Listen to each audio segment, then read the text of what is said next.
여러분 안녕하십니까. 방금 날이 바뀌어서 12월 29일 새벽 화요일 새벽이 되었습니다. 전우식입니다. 재난지원금을 몇백만 원씩 자영업자들에게 푼다는 뉴스가 어제 좌파 성향신문 헤드라인을 장식했습니다. 노래방 300만 원, 식당 200만 원, 5조 원을 훌쩍 넘을 모양입니다. 어려운 자영업자들은 도와야죠. 그런데 한편으로는 한국은행이 앞장서 유동성을 늘리자 갈 데 없는 돈이 주식시장으로 몰려 버블 코리아를 만들고 있습니다. 코스피가 2,800을 넘었습니다. 미국이 앞장선 전 세계적인 현상이니 얼마나 기쁜 일입니까? 그런데 빚까지 내서 이 부동산과 주식에 투자하는 바람에 9월 말 가계부채는 사상 최고 1940조로 GDP보다 많아졌습니다. 제발 진착륙을 해야 할 텐데 지금 기업부채도 2112조나 되는 데다가 정부 부채는 아시다시피 800조를 넘어선 지 오래라서 그건 이제 불가능한 일입니다. 풍선이 터질 일만 남았다고 하니 조마조마합니다. 일자리가 줄어 2030 대졸 백수가 19만 명으로 1년 새 40%가 늘었다고 하고 빈곤층도 272만 명으로 문정부 들어 55만 명이 늘었다고 하니 경제 선방인이 하는 말은 말짱 거짓말이었습니다. 어떻든 문정부 정말 무섭습니다. 국가부채, 기업부채, 가계부채 이 트리플 버블을 일으키면서도 아무도 걱정하지 않으니 말입니다. 버블이 붕괴되면 진짜 재난이 오게 됩니다. 하긴 문정부는 지금 정신 차릴 수 없을 정도로 코너에 몰려 있습니다. 그렇게 자랑하던 K방역이 기어코 족쇄가 됐습니다. K방역 홍보비가 1200억이라니 그런 엉터리 같은 예산안을 막지 못하면서 야당은 백신 소화법을 하라고 충고했는데 그게 가능한 일인가요? 어제 깜짝 놀랄 뉴스가 오후에 나왔죠. 문 대통령이 수석 보좌관 회의에서 엄청난 사실을 발표한 것입니다. 그는 백신이 부족하고 접종이 늦어질 것이라는 전망에 대해 사실이 아니며 당초의 방침에 따라 차질 없이 진행하고 있다고 말했습니다.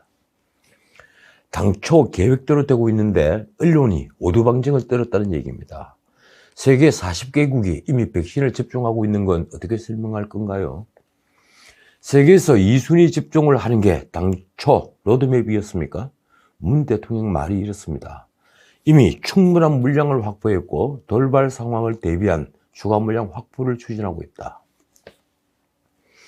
정부가 180일 걸리는 백신 심사를 40일로 줄여 2월부터 접종한다는 건 어제 신문에도 나왔죠. 그런데 2월부터 의료진과 노인 요양시설 등 우선순위 대상자부터 접종한다면서도 도입되는 백신이 얼마나 늘어난 것인지 무슨 백신인지도 밝히지는 않았습니다.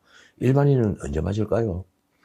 과연 문 대통령 말대로 충분한 물량을 확보한 것인지는 곧 밝혀질 겁니다. 그는 끝까지 K방역에 미련을 버리지 못했습니다. 치료제 개발과 상용화가 되면 또 다른 모범국가가 된다고 했습니다. 그렇게 되면 대한민국은 방역 선도국에서 더 나아가 방역, 백신, 치료 세 박자를 모두 갖춘 또 다른 모범 국가가 돼 세계에 기하게 될 것이다. 정말 놀라운 말입니다. 솔직히 K방역 자랑하지 않았으면 좋았을 뻔했습니다. 말과 글은 정말 무섭습니다. 한번 쓴 걸 한번 한 말은 영원히 짐이 됩니다. 저는 30년간의 방송 수많은 토론에서 했던 말과 수많은 칼럼에 썼던 글 중에 논쟁적인 말은 거의 다 기억합니다. 제가 던졌던 칼이고 제가 던졌던 돌멩이이기 때문입니다. 다행히 저는 그 말들을 지금까지 바꾸지 않고 살아왔습니다. 제가 살아남은 이유입니다. 소크라테스는 평생 단 한 자도 적지 않았습니다. 그래도 제자 플라톤이 적은 그의 말은 고스란히 남아있습니다. 만약 요즘처럼 TV가 있어서 소크라테스가 벌였던 논쟁들을 모두 수록했다면 어떻게 되었을까요? 그는 아마도 트라시마코스 같은 소피스트의 논박에 쩔쩔맨 윤리 선생이 되었을지 모릅니다. 요즘은 유명인들이 페이스북, 트위터 같은 SNS로 수많은 말을 쏟아놓고 있습니다. 추미애 장관부터 그랬습니다. 기자들에게는 아주 편한 취재원인 셈입니다. 책상에 앉아 SNS만 보면 뉴스를 만들 수 있으니 얼마나 편한 세상인가요? 그런데 그 말을 한 사람은 영원히 그 말에 발목이 잡힙니다. 조언자가 조국이죠. 그는 교수 시절 SNS를 통해 남들에게 무수히 돌을 던지는데 그게 고스란히 부메랑이 되었습니다. 기자들이 조국 대장경이라고 부를 정도입니다. 김두관 의원은 한때 노무현의 적자로 불렸습니다. 그는 이장 출신으로 남해 군수에서 노무현 정부 초대 행정자치부 장관으로 발탁되었습니다. 가히 입지전적인 인물이었죠. 그는 친문 적자가 되고 싶은 건지 요즘 페이스북 정치에 열을 올리고 있습니다. 여권 중진들이 오버하지 말라는 신호를 보내는데도 사흘 연속 윤석열 검찰총장을 탄핵해야 된다는 글을 쓰고 있습니다. 국가적으로 가장 큰 법익을 침해한 윤 총장에 대한 탄핵을 민주당이 주재할 이유는 전혀 없다. 도대체 윤 총장이 침해했다는 국가적으로 가장 큰 법익이란 게 무엇인가요? 그는 윤 총장을 정치검찰 총수이자 법관사찰 주범이라고 표현했습니다.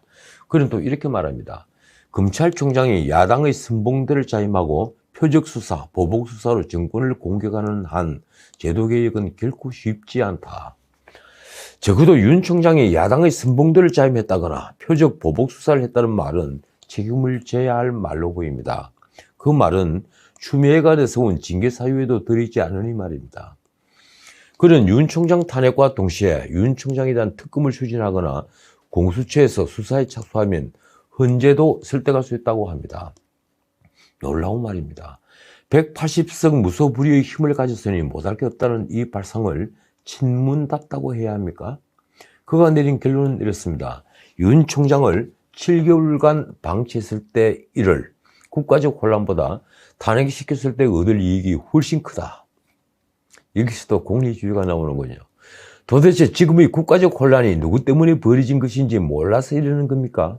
그러면서 그는 국민은 검찰과 사법부에 넘겨준 정치를 국회가 되찾아오길 원하고 있다고도 했습니다. 그가 말하는 국민은 과연 누구입니까? 어디에 있습니까? 이런 글은 고각아세가 아닙니다. 민주주의의 기본 원리를 모르는 무지 소치에서 나온 말에 불과합니다. 그는 행정부분이 윤 총장 징계 처분에 대한 효력정지 결정을 내리자 사법 우대따라며 이렇게 썼습니다. 검찰을 개혁하지 않고는 대한민국 미래도 민주주의 발전도 대통령의 안전도 보장할 수 없다. 그가 정말 하고 싶은 말은 바로 이 말이었습니다. 대통령의 안전도 보장할 수 없다. 이 말은 지금 윤 총장을 공격하는 민주당 의원들의 속내일 것입니다. 박근혜, 이명박 두 전직 대통령을 감옥에 쳐넣고 나니 불안했던가요? 문 대통령이 대국민 사과까지 한 판에 그가 이렇게 윤 총장 탄핵을 외치는 것이 언론에서도 이상했던 모양입니다. 언론에서는 정경심이 딸이 동양대 표창장 위조 혐의 등으로 징역 4년을 선고받자 최승해 전 총장에게 전화를 걸어 조국 부부에게 유리한 진술을 해달라는 취지로 위증을 요구했던 김두관, 유시민 두 사람이 강요미수 혐의로 수사 대상이 될 수 있다는 말이 나온다며 검찰이 사법방해 수사를 의식한 것 아니냐는 관측이 나온다고 썼습니다. 그렇지 않아도 검찰은 정경심 판결 이후에 따박따박 위증 관련 수사에 나서겠다고 밝혔습니다. 최승해 전 총장은 지난 3월 법정에서 김두관, 유시민으로부터 정경심의 요구대로 해달라는 부탁을 받았다는 증언을 했습니다. 어떻게 될까요? 그런데 이 탄핵론을 몇몇 민주당 의원들도 추종했는데 민영배라는 의원도 그중 한 분입니다. 청와대 비서관 출신이죠. 그 글 제목입니다. 윤석열 탄핵 역풍은 오지 않는다. 역풍이 급이 얼마나 났으면 제목부터 이렇게 딴 겁니까? 그 글을 이번에는 추미애 장관이 공유했는데 어제 자신의 유튜버 계정에 올렸습니다. 신념이 대단하다고 해야 합니까? 뒤끝이 대단하다고 해야 합니까? 법원 판결 후 침묵을 이어가던 추 장관은 그보다 앞서 이틀 전에 SNS에 글을 하나 올렸습니다. 그날이 쉽게 오지 않음을 알았어도 또한 그날이 꼭 와야 한다는 것도 절실하게 깨달았다. 지난 24일 법원이 윤 총장 징계를 집행정지시킨 뒤에 처음 쓴 글인데 저로서는 도저히 해석이 되지 않는 글입니다. 무슨 뜻입니까? 언론은 검찰개혁은 계속돼야 한다는 의지 표명이라고 했더군요. 그런데 그녀는 동부구치소 확진자가 769명이나 되도록 뭘 한 걸까요? 이 숫자는 단일 시설에서 발생한 최다 확진자 수입니다. 노유민 비서실장 말대로라면 그녀는 살인범이 된 셈입니다. 뒤늦게 법무부는 확진자를 청송교도소로 이감 조치한다고 하는군요. 청송 주민들 반발도 만만치 않은 모양입니다. 동부구치소에서 첫 확진자가 발생한 날이 11월 27일이니 법무부가 온통 윤 총장 징계에 매달리면서 이 문제를 간과했던 겁니다. 확진자가 계속 나오는데도 법무부는 수감자들에게 방역 마스크조차 지급하지 않았다고 했습니다. 정말 제정신이었습니까? 11월 27일 이후 추 장관은 동부구치소 집단 감염 사태와 관련해서 단 한 차례도 공개 메시지를 내지 않았습니다. 페이스북에 시도 때도 없이 검찰개혁 글을 올리면서 말입니다. 심지어 법무부는 12월 15일 이전까지 언론 등 외부에 확진자 발생 사실을 알리지도 않았습니다. 구치소 직원과 수용자들은 사람이 아닌가요? 그들도 사람이니 추 장관은 직무유기를 한 것입니다. 그녀는 올해 가장 추락한 정신이 됐습니다. 조선일보의 김윤덕 부장이 쓴 추미애의 몰락 칼럼이 실렸습니다. 실력도 치밀한 전략도 없이 선동과 새무리에 기댄 법무장관. 이 지적에 1년 제가 다 낯이 화끈거렸습니다. 문 대통령은 결국 2차 개각을 서둘 모양입니다. 이낙연 대표가 2주 만에 독대를 해서 민심수석과 검찰개혁 로드맵을 논의했다는 것은 곧 개각을 논의했다는 것입니다. 그 독대는 문 대통령 사과 발언에 있었던 25일 갑자기 잡힌 일정이라고 합니다. 언론은 이르면 29일 추 장관 사표를 수리한다고 했는데 결국 노영민 비서실장과 김상조 정책실장도 바꿀 것이라고 썼습니다. 하긴 노영민 실장은 교체설이 나온 지 오래됐기도 했지만 윤추진정을 문윤진정으로 비화시켜 결국엔 문 대통령 레임덕을 앞당긴 최근 사태에 책임을 질 희생양이 필요했겠죠. 또 하나 검찰의 수사권과 기소권을 분리하는 검찰개혁 시즌2 로드맵도 논의했다고 하는군요. 권력의 오기라고 해야 합니까? 어쨌든 여의도에는 지금 추 장관 후임을 두고 여러 하마평이 나왔습니다. 누가 윤석열을 흡수합의로 만들 수 있는가? 이용구 차관 승진은 이미 물 건너갔습니다. 그가 택시기사를 폭행한 장소가 일반 도로였다는 게 신문 기자들이 추측에 의해 드러나서 대문짝만하게 신문에 나서니 말입니다. 소병철 의원도 지금은 검찰을 다독일 때가 아니라는 이유로 멀어졌다고 하는군요. 누가 되든 후임 법무장관 자리는 가시방석입니다. 검찰개혁 시즌2가 공공연하게 나오는 형편이니 그 자리가 어찌 편한 자리이겠습니까? 민주당은 28일 최고위원회의에서 검찰개혁 특별위원회를 의결하고 검찰이 직접 수사할 수 있는 부패 경제 공직자 이런 6대 범죄에 대해서도 수사권을 경찰 등으로 넘기는 방안을 추진하기로 했다고 합니다. 검찰에서 수사권을 완전히 빼버리는 거죠. 글쎄요, 뭘 못하겠습니까? 180석을 가진 정당인데 야당이 눈에 밟히고 국민의 손가락질이 눈에 보이겠습니까? 그렇지 않아도 공수처장 후보도 이미 추천했습니다. 거칠 것이 없습니다. 이제 김진욱, 이건희 두 사람 중에서 저들 뜻대로 임명을 하면 잠깐은 부끄럽겠지만 두고 가슴 졸일 후환의 삭을 없애는 것이 될 테니 뭐가 두렵겠습니까? 민생을 챙긴다면서 돈을 왕창 풀고 검찰개혁을 또 소리 높이 외치기만 하면 재집권의 길도 훤하게 열릴 것입니다. 그러나 모든 게 뜻대로 되고 말처럼 쉬운 건 아닙니다. 집값 폭등은 무슨 조치로도 잡지 못했습니다. 이 정권에서 오직 잘 나가는 것은 주식시장뿐이니 주식 버블이 가라앉지 않기를 간절히 빌 테지만 그것 또한 지켜볼 일입니다. 이주열 한은 총재도 말했지만 저금리 기조를 언제까지 유지하지는 못할 테니 말입니다. 그게 다 이미 40개국이 백신을 맞는다고 하는데 우리는 한참 늦었습니다. 일상으로 돌아가는 게 그만큼 늦었다는 얘기입니다. 그때까지는 자영업자들, 소상공인들은 목숨을 부지하기 위해 악진고투를 해야 합니다. 그 원성이 들리지 않는가요? 세금 폭등은 중산층까지 괴멸시키고 있습니다.